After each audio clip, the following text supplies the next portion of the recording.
வணக்கம் பிரவீன். அதாவது பாத்தீங்கன்னாக்க நீலகிரி மாவட்டத்துல கடந்த ஒரு 10 நாட்களுக்கு மேலாக கனமழை பெய்து வருகிறது. அதுவும் குறிப்பா பார்த்தோம்னாக்க நேற்று ஒரு 5 மணிக்கு மேலாக பார்த்தோம்னாக்க கனமழை பெய்து வருகிறது. இந்த கனமழை காரணமாக பார்த்தோம்னாக்க தாழ்வான பகுதியில ஆங்காங்கே வெள்ளம் சூழ்ந்து பல வீடுகளிலும் வெள்ளம் புகுந்தது. மேலும் பாத்தீங்கன்னாக்க ராட்சச மரங்கள் சாலை ஓரத்திலும் மற்றும் மின்கம்பத்திலும் விழுந்ததனால் பல இடங்கள்ல மின்சாரமும் துண்டிக்கப்பட்டுள்ளது.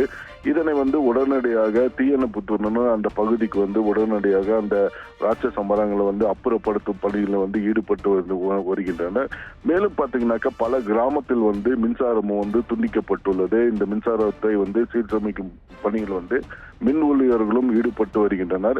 குறிப்பா சொல்ல போனோம்னாக்க பந்தலூர், செரங்கோடு, கூடலூர் போன்ற பகுதியில் கனமழை பெய்து வருகிறது. இரவு முழுவதும் மழையின் தாக்கம் அதிகரித்து காணப்பட்டு வருகிறதால் பார்த்தோம்னாக்க பல இடங்கள்ல வெள்ளம் சூழ்ந்து உள்ளது. மேலும் பாத்தீங்கன்னாக்க கூடலூர் பகுதியில முகாம்களும் தயார் நிலையில வைக்கப்பட்டுள்ளன. மேலும் சில இடங்கள்ல வெள்ளம் வீட்டுக்குள் புகுந்ததுனால் அந்த பகுதி மக்களை முகாமில் தங்க வைக்கப்பட்டுள்ளன. மேலும் பாத்தீங்கன்னாக்க சில கிராமங்கள் மின்சாரமும் துண்டிக்கப்பட்டுள்ளது. இதனால் பாத்தீங்கன்னாக்க நீலகிரி மாவட்டத்தில் உள்ள பள்ளிகளுக்கு இன்று ஒரு நாள் விடுமுறை அளிக்கப்பட்டுள்ளது.